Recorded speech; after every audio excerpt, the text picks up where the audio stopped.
মেয়েদের কোনো বাড়ি নেই। জন্মের পর যে বাড়িতে কেটেছে আমার 25টি বছর, যে বাড়ির আঙিনায় জড়িয়ে আছে আমার শৈশবের হাজারো স্মৃতি, আমার কৈশোরের উদাসীনতা আর তারুণ্যের চাঞ্চল্য। কোনো একদিন জানলাম সে বাড়িটি আমার নয়, ওটা আমার বাবার বাড়ি। কোনো এক পুরুষের হাত ধরে আমার চিরচেনা পৃথিবীকে পেছনে ফেলে আমার অনুপ্রবেশ ঘটল নতুন এক পৃথিবীকে। আমাকে বলা হলো, শ্বশুরবাড়ি যাচ্ছ, এখন থেকে ওটাই নিজের বাড়ি মনে করবে, আমৃত্যু তোমাকে ওখানেই থাকতে হবে। কোনো এক পরগাছার মতো আমার পুরনো সব শিকড়কে উপড়ে ফেলে নিজেকে প্রতিস্থাপন করলাম অন্য কোনো গাছের শিকড়ে। ভাবলাম, যাক, এতদিনে নিজের একটা বাড়ি পেলাম অন্তত। এখন থেকে এটাই আমার বাড়ি, এ বাড়িতেই আমাকে থাকতে হবে। নিজের ভালো লাগা মন্দ লাগা, ইচ্ছে অনিচ্ছে, সুখ দুঃখ দিয়ে আবার সাজাতে শুরু করলাম আমার বাড়ি। মুহূর্তেই বুঝতে পারলাম এটা তো আমার বাড়ি নয়, এটা আমার শ্বশুর বাড়ি। সময় যেতে থাকলো, শ্বশুর মশাইও গত হলেন। উত্তরাধিকার সূত্রে বাড়িটি আমার স্বামীর হলো। ভাবলাম, যাক, অর্ধাঙ্গিনী হিসেবে এবারে বাড়িটি আমারও।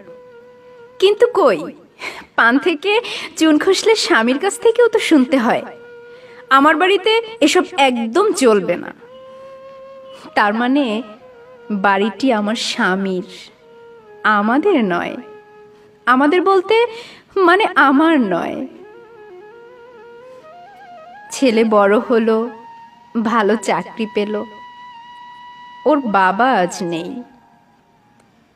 উত্তরাধিকার সূত্রে এ বাড়িটি আমার ছেলের হলো। কোনো এক পরন্ত বিকেলে ছেলে এসে আমাকে বলল, মা, বাবা তো নেই, আমার পোস্টিংও অনেকটা দূরে, বাড়ি থেকে যাতায়াত করতে যেমন অনেকটা সময় লেগে যায়, তেমনি কষ্টও হয় আমার। তাই ভাবছি আমার এ বাড়িটা এবার বিক্রি করে দেব, নতুন যে ফ্ল্যাটটা কিনেছি ওখানে চলে যাব। লক্ষ্মী মা আমার, না বলো না, আমার সাথে চলো আমার নতুন ফ্ল্যাটে।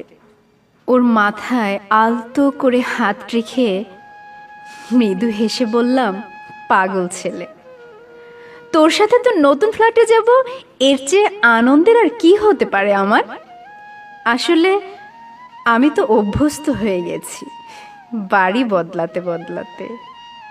প্রথমে বাবার বাড়ি, তারপর শ্বশুর বাড়ি, কোনো এক সময় স্বামীর বাড়ি, আজ ছেলের বাড়ি। এ আর নতুন কি, মেয়েদের জন্য এটাই তো নিয়ম। অতীতে আমার মায়ের কোনো বাড়ি ছিল না, আজ আমার কোনো বাড়ি নেই।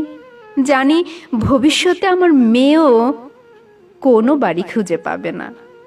আসলে মেয়েদের কোনো বাড়ি হয় না, মেয়েরা পরগাছার মতো এ গাছ থেকে ও গাছের শিকড় জোড়াতে জোড়াতে পরজীবী হয়ে বেঁচে থাকে চিরটা কাল।